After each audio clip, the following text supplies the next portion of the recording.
অবশেষে কুমার শেষ হলো, কিন্তু কুন্তলা প্রতিজ্ঞা করলো সে সেনগুপ্ত পরিবারকে পুরো শেষ করে দেবে। সম্পূর্ণটা জানতে ভিডিওটি স্কিপ না করে দেখতে থাকুন। আজকে পর্বে আপনারা দেখতে পাবেন দীপা আর রূপা মা কালীর মন্দিরে আসে। তখন মন্দির থেকে অ্যানাউন্সড হয় আজ রাত 9:30টার সময় মা কালীর পুজো হবে।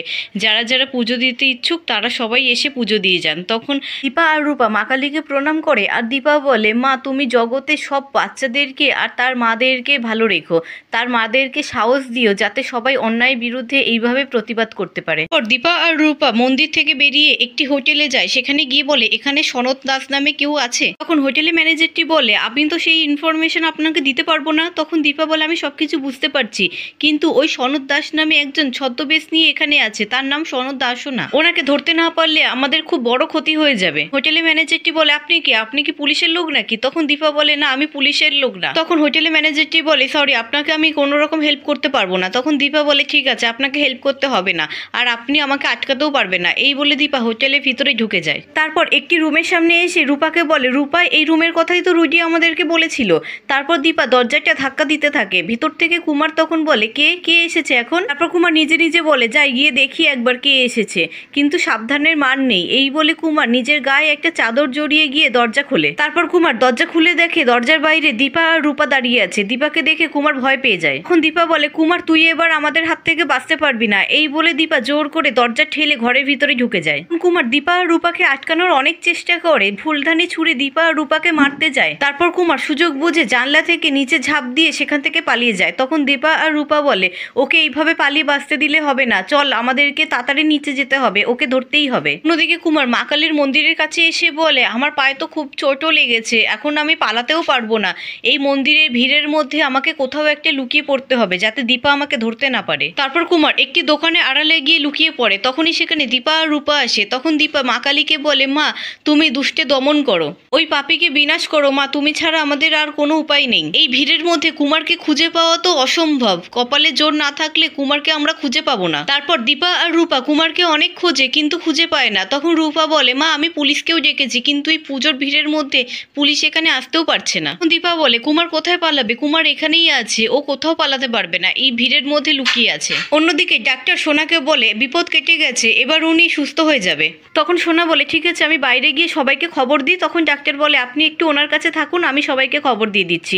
তারপর সোনা রুডির কাছে গিয়ে রুডির হাত ধরে রুডির পাশে বসে। তারপর রুডি বলে সোনা তুমি চিন্তা করো না, আমি ঠিক আছি। তখন সোনা বলে কিন্তু আমি তো ঠিক নেই। এরকমটা কেউ করে বলো তো? তোমার যদি কিছু হয়ে যেত তাহলে আমার কি হতো? তখন রুডি বলে আমার পরিবার আমাকে পুরো শেষ করে দিয়েছে। তখন সোনা বলে ঠিক আছে এখন ওসব কথা আর বলো না, কোনো ভয় নেই, সবকিছু ঠিক হয়ে যাবে। তখন রুডি বলে তার মানে দাদু কি ধরা পড়েছে? আমি সত্যিই চাই সোনা দাদু যেন ধরা পড়ুক, দাদুর যেন উচিত শাস্তি হয়। তখন সোনা বলে তোমাকে বললাম না তুমি এইসব নিয়ে চিন্তা করো না। তখন রুটি মনে মনে বলে দাদু তুমি মরেছো মরো, কিন্তু আমাকে তুমি ফাঁসি দিয়ে যেও না, এখনো আমার অনেক হিসাব বাকি আছে, অনেক প্রতিশোধ নেওয়া বাকি আছে। অন্যদিকে কুমার আস্তে আস্তে মা কালীর কাছে আসে। তারপর মা কালীকে বলে মা তুই আমাকে এবারটা বাঁচিয়ে দে মা, আমি তোর অনেক বড় ভক্ত, তোকে আমি কত হাজার হাজার টাকার পুজো দিয়েছি বলতো, কত সোনার গয়না বানিয়ে দিয়েছি, সেই প্রতিদান আমাকে দে মা, আমাকে এবারটা বাঁচিয়ে নে। এই বলে কুমার মা কালীকে প্রণাম করে। তখনই কুমার পিছনের দিকে ঘুরে দেখে সেখানে স্বয়ং মা কালী এসেছে।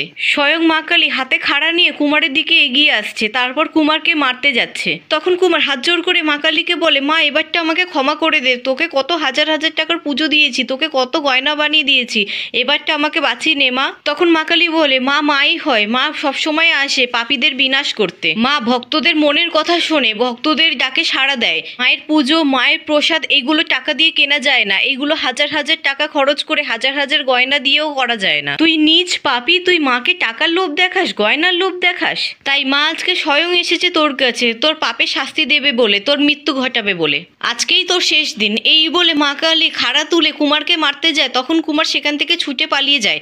তখন ছুটে পালিয়ে গিয়ে রূপার সামনে পড়ে। তখন রূপা বলে গুরুদেব তুমি কোথায় পালাবে, তোমার পালানোর সব পথ বন্ধ। তারপর কুমার সেখান থেকে পালাতে যায়। তখনই সেখানে দীপা চলে আসে। তখন কুমার পাশের দোকানে একটা ছুরি তুলে অন্য একটা বউয়ের গলায় ধরে আর বলে দীপা এখান থেকে তুমি সরে যাও, না হলে কিন্তু এই বউটার গলা আমি কেটে দেবো, একে একদম আমি শেষ করে দেবো। তখনই মা কালী সেজে থাকা লোকটি তার হাতের খাড়া ছুঁড়ে কুমারের হাতে মারে আর কুমারের হাত থেকে ছুরিটা পড়ে যায়। তখন কুমারও মাটিতে পড়ে যায়। তখন দীপা মা কালী সেজে থাকা লোকটির দিকে তাকায় আর বলে, ডাক্তারবাবু আপনি? তারপর দীপা নিজে খাড়াটা তুলে নেয় আর বলে, আজকে আমি নিজের হাতে তোকে শেষ করব কুমার। তখন রূপা বলে, মা তুমি নিজের হাতে আইন তুলে নিও না। তখনই সেখানে পুলিশ আসে আর রূপা বলে, অফিসার এই যে হলো কুমার। তখন দীপা বলে, কুমার তোর মনে আছে তো তুই আমাদের সাথে কি কি অন্যায় করেছিস? আজকে তুই সব পাপে শাস্তি পাবি। আজকে তোর হাতে হাত করা উঠবে। তুই ভুলে গেছিস তুই আমাদের সাথে কি কি অন্যায় করেছিস? যদি ভুলে যাস তাহলে আমি তোকে মনে করিয়ে দিচ্ছি। এই বলে দীপা প্রথম থেকে কুমার কি কি অন্যায় করেছে সবকিছু বলতে থাকে। তখন পুলিশ বলে, এই সেই কুমার? তখনই চাদর মুড়ি দিয়ে সেখানে কুন্তলা চলে আসে আর আড়াল থেকে দাঁড়িয়ে দাঁড়িয়ে সবকিছু দেখতে থাকে। তখন কুমার বলে, না আমি কারোর হাতে মরবো না, কারোর হাতে না, আমি আজকে নিজেকে নিজে বলি দেব। এই বলে কুমার ছুরি নিয়ে নিজের পেটেই ঢুকিয়ে দেয়। তারপর কুমার নিজের পেটে ছুরি ঢুকিয়ে মরে যায়। তখন কুন্তলা দাঁড়িয়ে দাঁড়িয়ে সবকিছু দেখতে থাকে আর বলে, বাবা আমি শেষ সময় তোমার কাছে যেতে পারলাম না, আমাকে আড়াল থেকে দাঁড়িয়ে দাঁড়িয়ে সবকিছু দেখতে হলো। তারপর পুলিশ কুমারের দেহটাকে সেখান থেকে তুলে নিয়ে যায়। তখন কুন্তলা দেখে সেখানে কুমারের রক্ত পড়ে আছে। তখন কুন্তলা ছুরি দিয়ে নিজের হাত কাটে আর কুমারের রক্তর পাশে বসে নিজের রক্ত আর কুমারের রক্তটা একসাথে মিলিয়ে দেয়। তখন কুন্তলা বলে, বাবা তুমি তো বেঁচে থাকতে দেখতে পেলে না, তুমি ওপর থেকে সবকিছু দেখো আর শান্তি পেও। আমি এই দীপা আর এই সেনগুপ্ত পরিবারকে পুরো ছাড়খাড় করে দেব। আমি তোমার রক্ত বাবা, আমি তোমার রক্তের সাথে আমার রক্ত মিলিয়ে দিয়ে প্রতিজ্ঞা করলাম এই রক্ত থেকে হাজার হাজার রক্তবীজ এবার জন্ম নেবে। দীপা সেনগুপ্ত তুমি আমার রক্তের সম্পর্ক ছিন্ন করলে, এবার দেখো সেনগুপ্ত পরিবারের প্রত্যেকের রক্তের সম্পর্ক আমি কি করে ছিন্ন করি। অন্যদিকে সোনা রুজিকে নিয়ে সেনগুপ্ত বাড়িতে আসে। তখন উর্মি আর কাকিয়া রুজিকে জিজ্ঞাসা করে, রুজি তুমি ঠিক আছো তো, তুমি এখন ভালো আছো তো?